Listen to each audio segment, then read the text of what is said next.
Amém, glória a Deus. Obrigado, sempre muito bom estar aqui de domingo com vocês. Ontem a gente teve culto de jovens, está todo mundo convidado para vir no culto de jovens, independente da idade. Podem vir aí, que 8 horas, todos os sábados às 8 horas, estamos aí. E eu queria compartilhar a mensagem de hoje com vocês, é o que a gente vem tratando nos nossos cultos.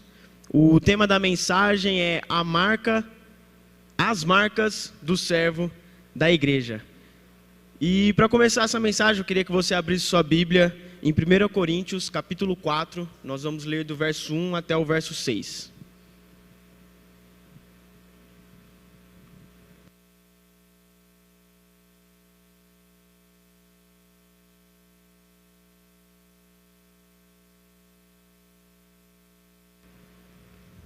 Amém? O texto diz assim: assim, pois, importa que os homens nos considerem como ministros de Cristo e despenseiros dos mistérios de Deus. Ora, além disso, o que se requer dos despenseiros é que cada um deles seja encontrado fiel. Todavia, a mim muito pouco se me dá de ser julgado por vós ou por tribunal humano, nem eu tampouco julgo a mim mesmo. Porque de nada me ergui a consciência, contudo, nem por isso me dou por justificado, pois quem me julga é o Senhor. Portanto, nada julgueis antes do tempo, até que venha o Senhor, o qual não somente trará à plena luz as coisas ocultas das trevas, mas também manifestará os desígnios dos corações. E então cada um receberá o seu louvor da parte de Deus. Amém? Pessoal, tratando sobre esse texto, a gente trouxe alguns pontos ontem, e o primeiro ponto que a gente trouxe foi que o servo é um mordomo que vive com fidelidade. O servo de Deus, ele tem que ser um mordomo fiel. E quando a gente fala que a gente é um servo da igreja, entende que a igreja é de Deus, automaticamente somos servos da igreja e servos de Deus. E nesse livro de Coríntios aqui, a igreja de Corinto estava deixando que o mundo entrasse dentro da igreja.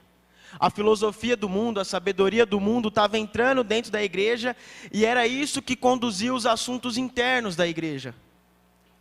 As pessoas se identificavam com um ou com outro líder, elas iam à praça para ouvir os filósofos, para ouvir os sábios da época, que às vezes eram homens de Deus, mas eles começavam a se apoiar em homens, em pessoas, não em Cristo. E começou a surgir o fenômeno das pessoas dizerem: eu sou de Apolo, eu sou de Paulo, eu sou de Pedro. E isso rachou a igreja, causou separação na igreja. E como Paulo vai combater isso dentro da igreja de Corinto? E ele vai ensinar como que um servo do Senhor deve se comportar diante dessa situação.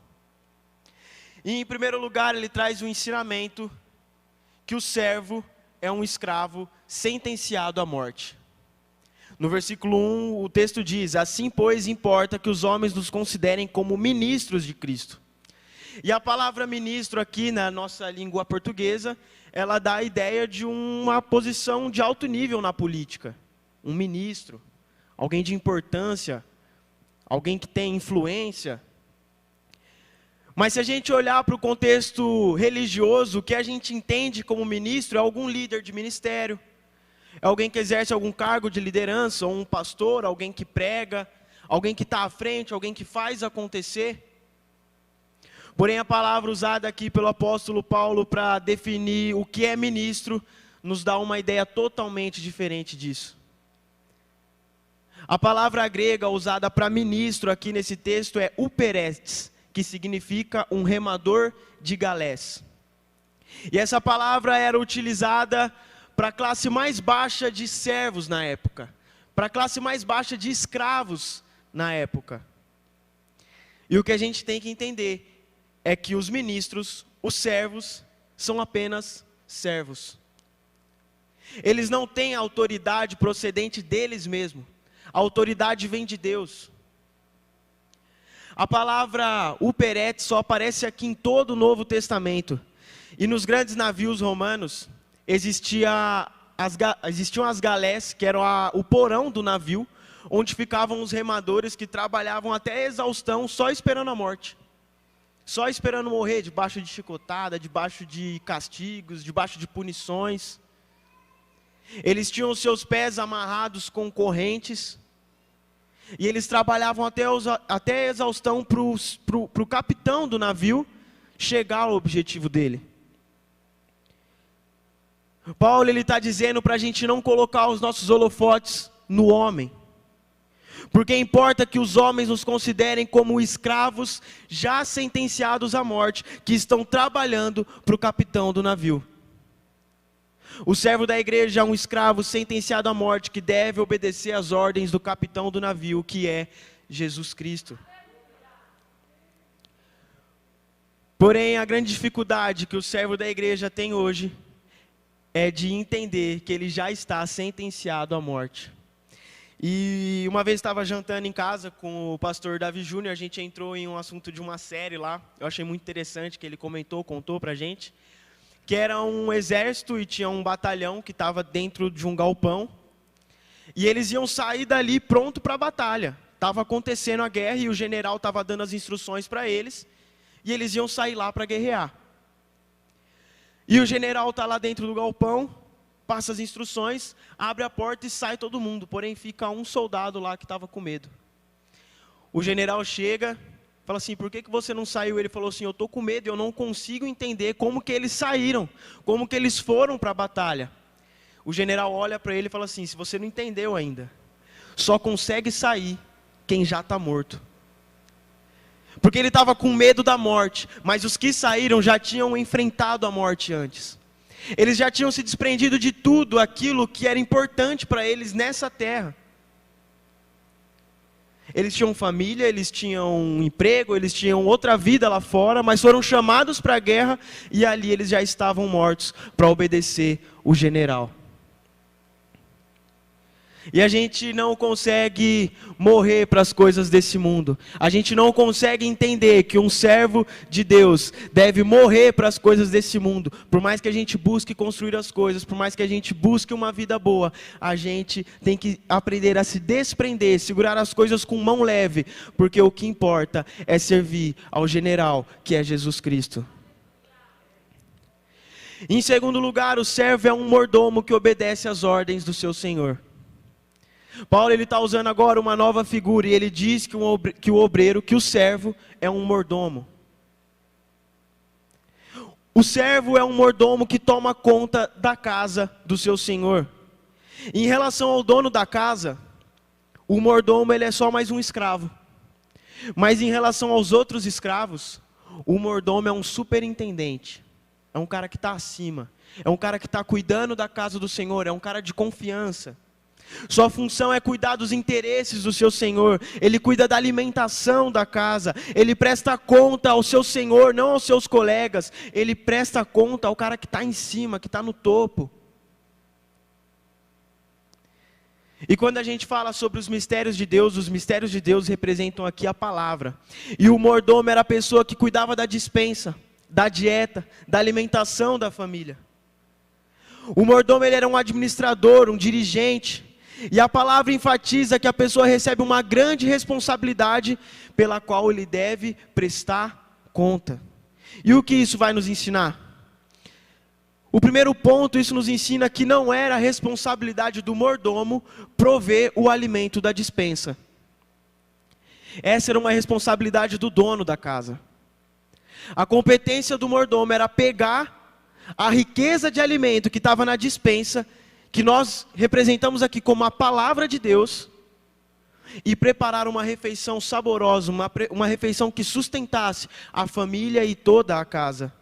Paulo ele vai dizer, toda a escritura é inspirada por Deus, é útil para o ensino, para a repreensão, para a correção, para a educação na justiça, a fim de que o homem de Deus seja perfeito e perfeitamente habilitado para toda boa obra.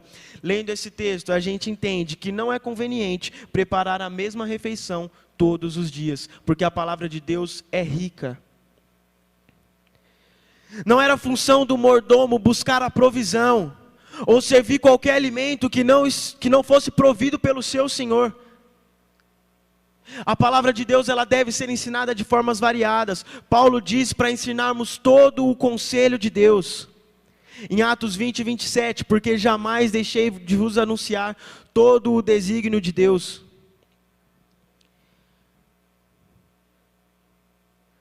Antigamente a mensagem que era pregada era a mensagem de revelação. Algo novo da parte de Deus para os profetas, para os apóstolos, revelações novas. Quando os profetas diziam, assim diz o Senhor, eles estavam recebendo uma mensagem inspirada da parte de Deus, uma mensagem nova, inédita da parte de Deus. Nos dias atuais, nenhum homem e nenhuma mulher recebe mensagens novas. Tudo o que Deus tem para nós está na Bíblia. Em Gálatas 1, do 6 ao 9 diz, admira-me que estejais passando tão depressa daquele que vos chamou na graça de Cristo para outro evangelho, o qual não é outro, senão que há alguns que vos perturbam e querem perverter o evangelho de Cristo, mas ainda que nós ou mesmo um anjo vindo do céu nos pregue evangelho que vá além do que temos pregado, seja anátema. Assim, como já dissemos e agora repito, se alguém vos prega evangelho que vá além do que recebeste, seja anátema. A pregação hoje não é revelável, a pregação hoje ela é expositiva. Você não acrescenta mais nada do que está na palavra, mas nós expomos o que está na palavra. E a grande pergunta é, o quanto a gente tem pegado essa palavra e exposto para as pessoas, através, não do que a gente fala, mas através do que a gente faz. Não recebemos palavras novas, mas damos ao povo palavra que já recebemos. A função do mordomo era servir a mesa com integridade. O servo não é um filósofo, não é um teólogo que cria sua própria teologia, que cria sua própria filosofia. Isso não é a função de um mordomo. Ele não cria algo novo. Cabe a ele transmitir o que ele recebeu. Por isso que o apóstolo Paulo sempre fala, e vos entreguei o que também recebi. O mordomo não pode entregar o que não recebeu. E o que é que ele recebeu? A palavra. Esse tem que ser o nosso alimento para que a gente possa entregar o que o Senhor já nos deu, o que o Senhor colocou na despensa para a gente alimentar a multidão e sustentar a multidão na palavra. Nós não podemos mudar a mensagem. O mordomo não pode adulterar o alimento. Ele não pode mudar o conteúdo. Ele não pode mudar a substância. É possível que a gente tenha na despensa os melhores produtos, os melhores alimentos, mas que na mesa a gente tenha a pior refeição. Não podemos mudar a palavra de Deus como mordomos. Nós não podemos pregar o evangelho e mais alguma coisa. É o evangelho, somente o evangelho e todo o evangelho. Outra coisa também, o mordomo ele não podia reter para ele o que tinha na despensa. Ele não podia se apropriar daquilo que estava na despensa. Ele tinha que pegar aquele alimento e distribuir para toda a casa. E isso significa que o mordomo precisa pregar para a igreja todo o conselho de Deus. Ele não pode pegar aquilo que só interessa para ele. Muitas vezes, como servos, como cristãos, a gente pega para a nossa vida só o que nos interessa da palavra, e o que nos interessa a gente joga fora. Mas o mordomo, ele usa tudo o que está na despensa. Ele não desperdiça e ele não se apropria daquilo que é para todos. Em terceiro lugar, o mordomo precisa ser absolutamente fiel no seu trabalho. A função do mordomo não era agradar as pessoas, mas era agradar a Deus, agradar o seu Senhor. No versículo 2, ora, além disso, o que se requer do despenseiro é que cada um deles seja encontrado fiel. De acordo com a filosofia do mundo, de acordo com a filosofia dos sábios desse mundo, as pessoas valorizam popularidade, sucesso, riqueza, bens materiais, mas Deus quer apenas fidelidade dos seus servos. no dia em que formos prestar contas da nossa administração, daquilo que Deus nos deu, Ele não vai pedir pelo nosso sucesso, pela nossa popularidade, pelo que a gente fez de legal que as pessoas viram. Ele vai pedir que nós prestemos conta pela nossa fidelidade. E o que Deus quer do mordomo não é sucesso, mas fidelidade. Fidelidade ao Senhor, fidelidade à missão, fidelidade ao povo, fidelidade à palavra. É isso que Ele vai cobrar do seu servo. Em quarto lugar, o mordomo está exposto ao julgamento. O servo que está na posição de mordomo, ele passa por 3 crivos de julgamento: o julgamento dos homens, o julgamento da consciência e o julgamento de Deus. Primeiro vamos falar do julgamento dos homens, que está no verso 3, que diz o apóstolo Paulo: todavia a mim, muito pouco se me dá ser julgado por vós, ou por tribunal humano. O julgamento dos homens não é o mais importante, porque nós não servimos a homens, nós servimos a Deus. Paulo está dizendo que se ele fosse servo de homens, ele não poderia ser servo de Cristo, porque ele estaria buscando agradar homens e não a Deus.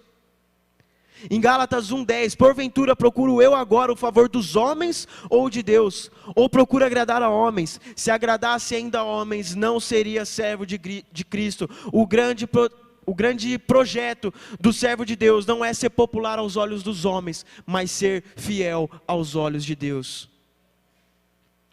O grande problema é que nós temos a necessidade da aprovação dos homens para poder servir.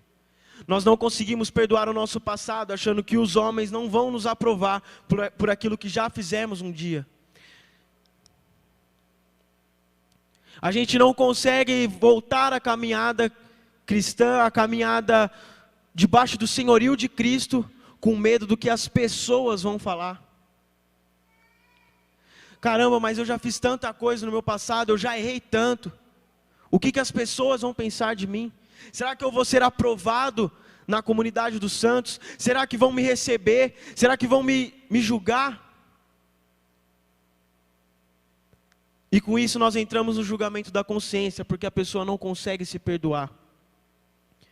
Os filósofos gregos e romanos, como por exemplo Platão, eles tinham a ideia que o tribunal máximo do homem é a sua própria consciência. Esse é o tribunal do homem. Se minha consciência está limpa, está tudo bem. Se minha consciência está pesada, eu preciso melhorar em algo. Mas para Paulo, somente Deus pode julgar. No versículo 3 e 4, o apóstolo Paulo continua: nem eu tampouco julgo a mim mesmo, porque de nada me ergui a consciência, contudo, nem por isso me dou por justificado. Paulo está dizendo que Platão estava completamente equivocado no pensamento dele. O nosso supremo juiz não é a nossa consciência. Nós podemos ser aprovados pela nossa consciência e ser reprovados por Deus. A nossa consciência não é totalmente confiável. Da mesma forma que o peso na consciência que eu carrego, a culpa que eu carrego, pode ser o próprio Deus me alertando a me arrepender. Ou então eu estar livre de culpa, livre de qualquer outra coisa, pode ser sinal que o Espírito Santo já se afastou de mim. Por isso que a nossa consciência não é confiável, mas existe o julgamento de Deus. E Paulo conclui dizendo: pois quem me julga é o Senhor. E por que é que o julgamento de Deus é completo e perfeito? Porque Deus é o único que conhece a motivação e as intenções do seu coração. O julgamento de Deus é final e perfeito. Em quinto lugar, a igreja e o servo precisa ter cuidado para não julgar o servo da igreja de forma apressada. Paulo ele traz para a igreja de Coríntios 3 tipos de repreensões em relação ao servo. Primeiro, julgar na hora errada. Segundo, pelo critério errado. E terceiro, pelo motivo errado. O primeiro cuidado que a igreja precisa ter é de não julgar o servo de Deus no tempo errado. Paulo diz que é somente na segunda vinda de Cristo que terá o julgamento do servo do Senhor, que é o julgamento final e completo. Não cabe a nós antecipar esse julgamento na vida de ninguém. Somente Deus pode julgar e conhecer o coração do homem. Pois só Ele vê o coração, só Ele conhece o coração. Em 1 Samuel 16:7, porém o Senhor disse a Samuel: não atentes para a sua aparência, nem para a sua altura, porque eu o rejeitei. Porque o Senhor não vê como vê o homem vê o exterior, porém o Senhor vê o coração. Paulo está combatendo a ideia de exercermos juízo e julgamento precipitado dentro da igreja. Ninguém consegue analisar o coração do homem. O problema é que a gente começa a olhar para as pessoas pelo que elas aparentam e pelo que elas nos mostram ser. E mesmo que a pessoa possa estar vivendo afastada dos caminhos de Deus, nós não conhecemos o dia de amanhã e nós não conhecemos o plano de Deus para aquela pessoa. Não cabe a nós atribuir um juízo final para aquela pessoa. E esse tipo de julgamento é o tipo de julgamento que é o de condenação. Porém, quando a gente entra no segundo cuidado que a igreja precisa ter, que é não julgar os servos de Deus pelo critério errado, é porque os coríntios estavam julgando as pessoas por suas preferências e pelos seus preconceitos. Por exemplo, um seguia Paulo, e eles começavam a julgar essa pessoa por seguir a Paulo. Um seguia Apolo, e eles começavam a julgar essa pessoa porque seguiam Apolo. Eles julgavam as pessoas por conta das ideias, por conta das doutrinas, por conta da teologia que aquela pessoa seguia. Entretanto, Paulo diz que não devemos julgar uns aos outros por esse critério. No versículo 6 diz: essas coisas, irmãos, apliquei-as figuradamente a mim mesmo e a Apolo por vossa causa, para que por nosso exemplo aprendais isto: não ultrapasseis o que está escrito, a fim de que ninguém se ensoberbeça a favor de um em detrimento do outro. O que significa ultrapassar o que está escrito? Se você tem que examinar alguém, limite-se às escrituras. E quando eu falo analisar, não é trazer o julgamento final, mas existem dois tipos de julgamento na Bíblia: o julgamento da condenação e o julgamento do discernimento. Nós julgamos discernindo o que é bom e o que é mal. Se você precisa analisar a vida de alguém, ou analisar a si mesmo, limite-se à palavra de Deus. A única base de avaliação é a palavra de Deus, não a sua opinião. Não o que você acha que é certo, não o que você entende como certo, mas a palavra.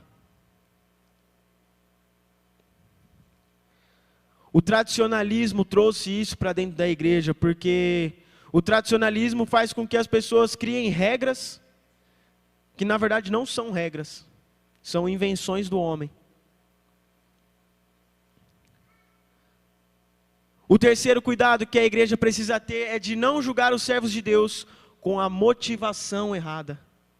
O grupo de Paulo estava desprezando o grupo de Apolo, o grupo de Apolo estava desprezando o grupo de Pedro estava desprezando o grupo de outras igrejas, o grupo dos filósofos. E a maneira mais horrível de se promover é criticando meu irmão. Sempre que eu critico alguém, eu estou promovendo a mim mesmo. Sempre que eu começo a macular a imagem de alguém, que eu começo a falar mal de alguém, eu estou projetando a minha própria imagem e a minha maneira de agir, a minha maneira de me comportar, e essa é uma motivação errada de se corrigir o meu irmão.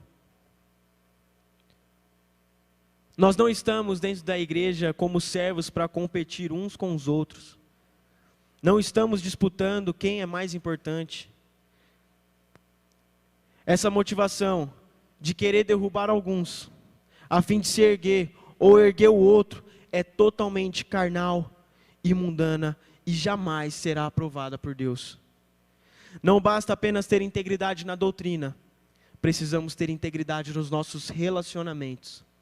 Por isso, voltando em todos os pontos, o servo de Deus é um escravo já sentenciado à morte, que vai apanhar muito.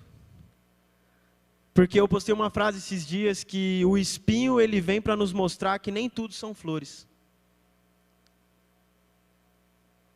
E a função do servo não é se acomodar no lugar que ele está, mas de pregar.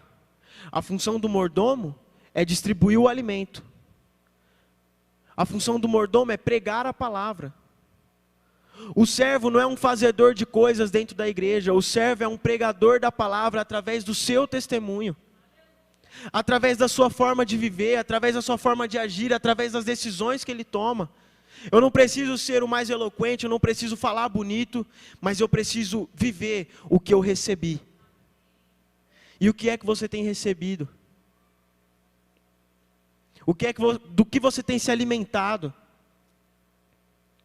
Porque da mesma forma que eu alimento as pessoas com o que eu recebi, eu também sou alimentado do que as pessoas me entregam. Qual é o tipo de pessoa que eu estou andando e do que eu tenho me alimentado? Porque se eu só alimento com aquilo que eu recebi, eu preciso buscar na fonte correta, que é a palavra de Deus. A palavra de Deus nos sustenta, a palavra de Deus transforma, a palavra de Deus gera vida, o Evangelho transforma, o Evangelho salva. E esse é o alimento, o Evangelho nada mais é do que a salvação do perdido, e essa é a função do servo. Só que se o servo não estiver disposto a entregar a vida por isso, ele não cumpre esse papel. Paulo, quando ele estava indo pregar em Éfeso, ele está indo no seu caminho e chega um profeta para ele e fala: se você for para Éfeso, vão te torturar, vão te prender e vão te matar. E Paulo fala: mas eu vou para Éfeso porque é uma visão que Deus me deu, eu preciso ir para lá. E o profeta tenta mais uma vez fazer com que Paulo não vá, mas Paulo permanece firme na visão e ele fala: mesmo que seja preciso morrer, pelo nome de Jesus Cristo, eu vou. Mas nós, como servos de Deus, eu não falo nem da morte física, mas nós não estamos nem dispostos a nos desprender de bens, tirar o nosso coração de tesouros da terra. O Senhor procura pessoas que estão dispostas a deixar tudo em favor do seu reino. Esse é o verdadeiro servo. Gostaria de chamar o ministério. Eu não posso falar banda, né? Mas eu tenho o costume de falar banda. Mas essa é a função do servo. Ontem no nosso culto nós tratamos esse assunto. E sempre que estamos vivendo grandes momentos como igreja, esses momentos em que o Espírito Santo se move, ele tem que acabar em missões. Ele tem que acabar na pregação da palavra, ele tem que acabar em evangelismo. Porque é para isso que a igreja foi chamada. Para pregar. E se a igreja não está desempenhando essa função, algo está errado. Essa é a única marca do servo. Morrer para essa vida carnal e viver para Cristo. Porque só existe vida em Cristo. E se o servo não entender isso, ele vai deixar de ser servo, vai se colocar num pedestal e vai começar a seguir a homens. Se você não entendeu que você precisa morrer e viver Cristo, você vai começar a ser um frequentador que vem por conta de homens. Porque a palavra é bonita, porque o louvor é bonito, porque a igreja é bonita. Mas nós pregamos Cristo. E esse que foi crucificado, ressuscitou e nos trouxe vida. E nós vivemos para Ele. Amém? Gostaria que vocês se colocassem de pé.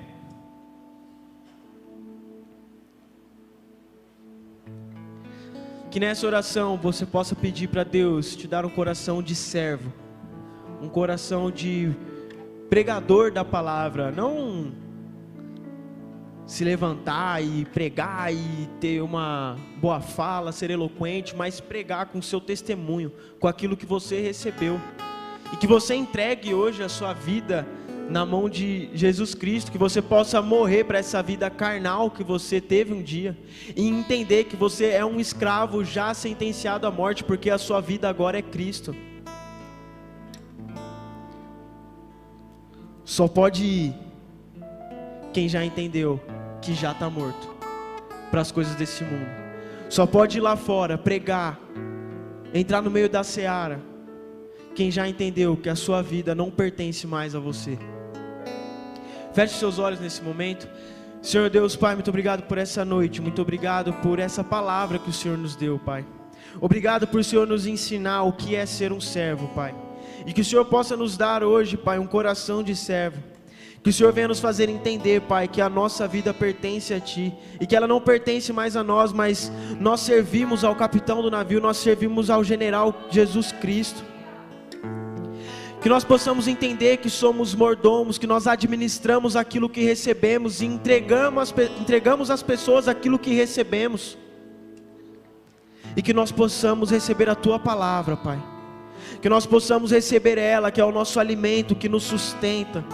Que nós possamos receber ela para que outras vidas sejam transformadas, para que outras vidas sejam libertas, para que outras vidas sejam salvas, Pai. E que por amor do Teu nome, Pai, o Senhor possa sustentar a Tua igreja, sustentar os Teus servos, sustentar, Pai, a Tua casa, usando as nossas vidas, porque pertencemos a Ti e nos entregamos a Ti, em nome de Jesus. Amém.